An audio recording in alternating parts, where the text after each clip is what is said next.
thank you so much, April, for being here today. You're from Unsolicited Plant Talks. We're going to do an interview talking a lot about propagation today and then feature some of your plants. I really like the story of how your shop got its name. Do you mind just quickly going over that?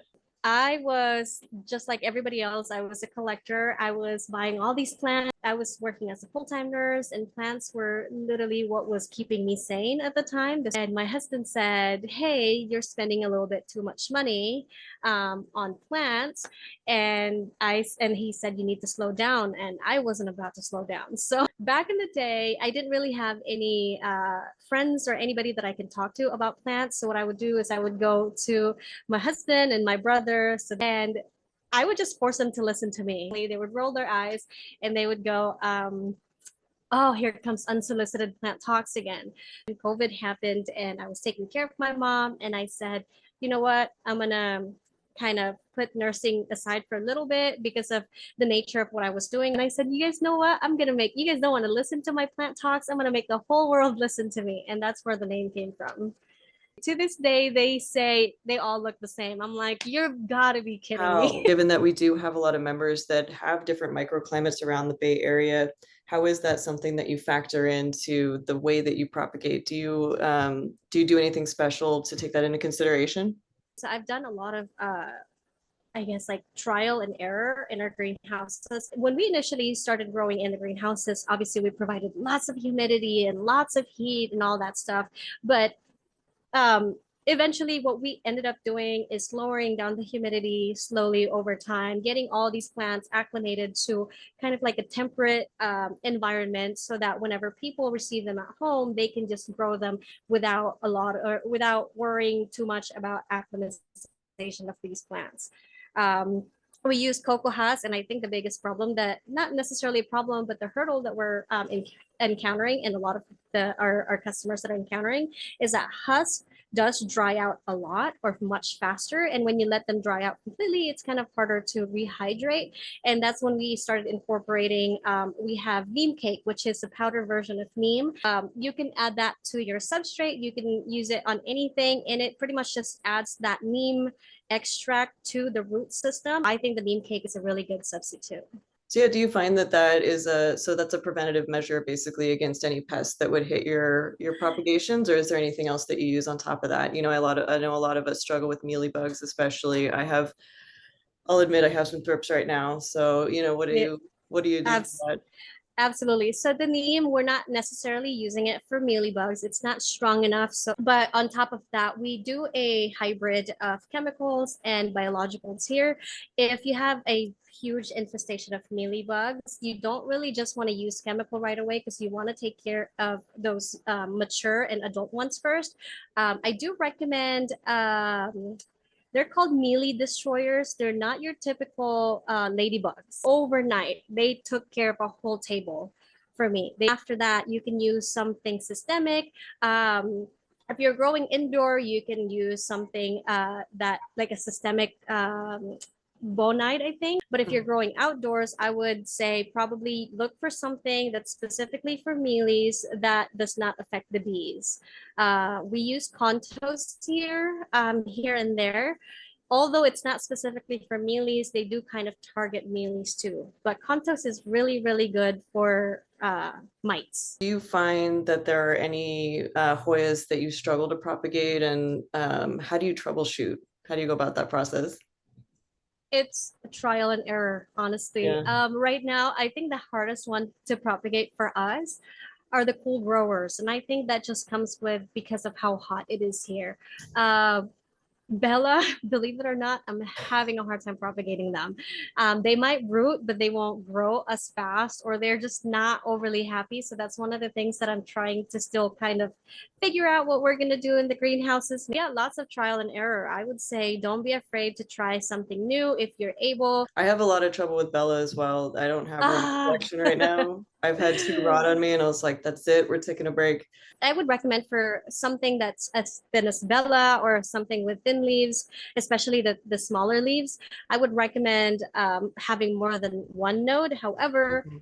it is not impossible to propagate with just one node. You just have to baby it a little bit more. So I don't Okay. have a specific brand for growth hormone. I did mention in one of our videos before that I just literally find whatever's the biggest amount that I can buy from Amazon just because we use a lot. We definitely see um, a difference in the growth habit of the roots. Not only that they do root faster, but they also root a lot. And as far as Super Thrive, yes, we add it to our fertilizers every week. So we fertilize every week, and it always comes with Super Thrive. When it comes to propagating, I encourage people to put less light on, like, put less direct light on the propagated plants, because if you give them a lot of light, although yes, they're going to photosynthesize a lot more, but they're also going to be expending a lot of their energy, converting that light into energy. I typically encourage people to just make sure you have good amount of temperature, or good warmth as your temperature, and a shaded, as long as no direct light, or a shaded area would be perfect for cuttings. We don't use heating mats because our greenhouses are very, very Mhm.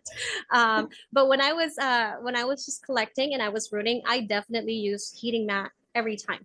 Now, the only thing to think about, or at least to worry about when you're using a heating mat, is that you don't want to put your substrate, you don't want to put your cup or your pot directly onto the heating mat. Although they do claim that it's okay, I like using those baker's rack.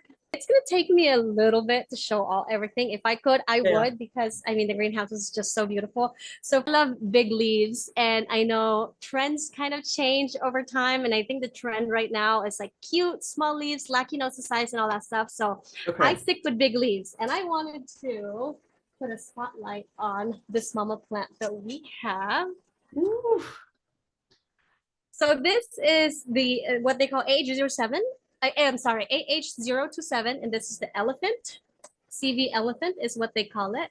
And I can't tell you how massive this is, like compared to my Oh, face. is that bigger than your head? Oh my God. Yes, and it is just continuously um, growing leaves and growing massive leaves. And once we trellis it and we provide support, it's on a 24-inch ladder trellis. That's when it really started taking off and really started showing massive, massive leaves.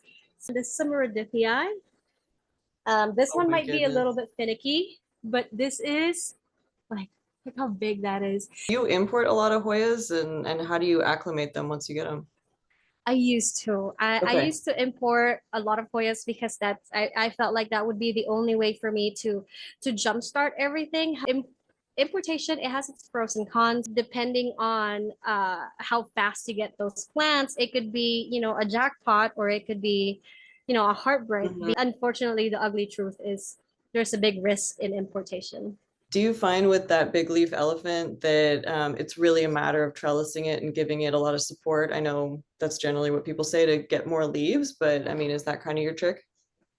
Yes, absolutely. Not only Yeah. that it will give you a lot of leaves, it will also trick the plants, especially when you loop the vine down. It will trick the plant that the vine is dying, even though it's not completely dying, and it will give you another shoot. And also, the vines are always looking for something to get a hold onto, kind of like aroids, philodendrons, if you're familiar. So if you trellis something and the vine goes down, it essentially dies, but you're saying that it'll send out new growth and make it a little bit bushier, right? Yeah, so then you just trellis them and just kind of trick them into going down, but not tightening them so much.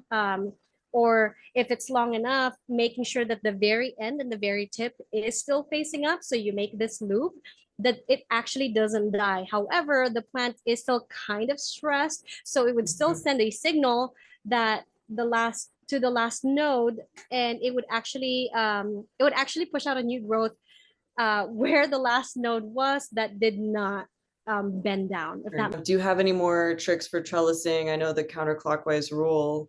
If you want to talk about that, I don't know. Just don't trellis too tight. When you trellis it down, you have enough vine so that the end of the vine is pointing up. That would be a lot more ideal. Okay. When you trellis on a ladder trellis, I recommend going sideways. So if you trellis your plant going up and down, you're gonna have a really bushy top and you're not gonna have a lot of leaves on the bottom. Or like how Miro does the circular ones and he runs it kind of in a circle like Yes, that. Like I like that method too. that one's really, really nice. And it grows like really beautiful too. This is Hoya spartioides. And I think this is the coolest Hoya ever. At least nobody asks, like, I want something that looks dead, but also not dead. You know what I mean? Like, this is it. I don't know why people are not adding this to their collection. This is all peduncle. So what are you waiting for?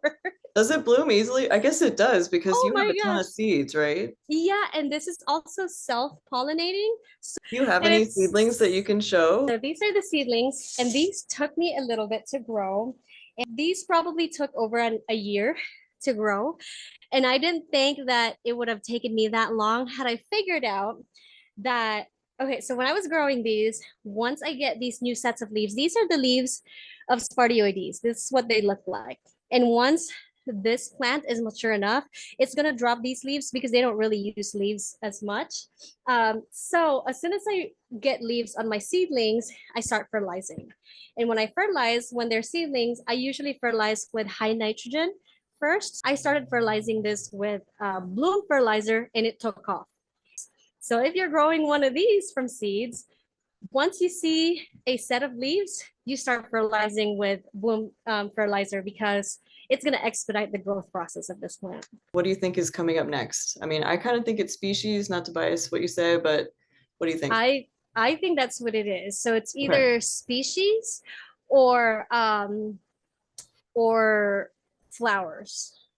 So Mm. people are going to, especially the big flower varieties. I think people are gonna, now that they have a good hold of how to take care of Hoyas, I feel like people are gonna start challenging themselves and like, okay, now that I understand how to grow Hoyas, let me challenge myself and growing this at home. You know what I mean? Big flowers and I think species are gonna be the next it. They talked about Metanillifolia, and I was like, oh, I gotta have that lavender. And then I started to collect It's every purple flower. Yes, it's so beautiful. It's so beautiful. But just be Oh, prepared man. because it's not an easy one to take care of. I know it's growing for me. That's so how do you adjust your sales strategy, I guess, for your business? Do you try to buy ahead of the trend? I'm not catering to the people who are not into Hoyas. I am not catering to people who have never heard of Hoyas before. And I think spreading awareness of what a Hoya is and how to care for them and how easy they are is much more important than being on top of the trend because trends are trends. Trends go up and down. But why am I putting all of my eggs in that basket when I can cater and make sure that everybody's aware of what Hoya is and I can educate people, a lot more people, that it's not just orchids and philodendrons and aroids and that Hoyas don't all look the same. You're like converting the next generation of Hoya lovers. I'm really trying because I fell in love with Hoyas and I think I'm not saying the other genus are a headache, but uh if somebody wants to get into the hobby, I want to provide them something that will give them almost like an instant like, yay, I'm doing well. Like I'm doing everything right because that's how you hook people into the hobby. And Hmm. honestly, this hobby is really, really fun. And I wanted to share that with everybody as much as I can.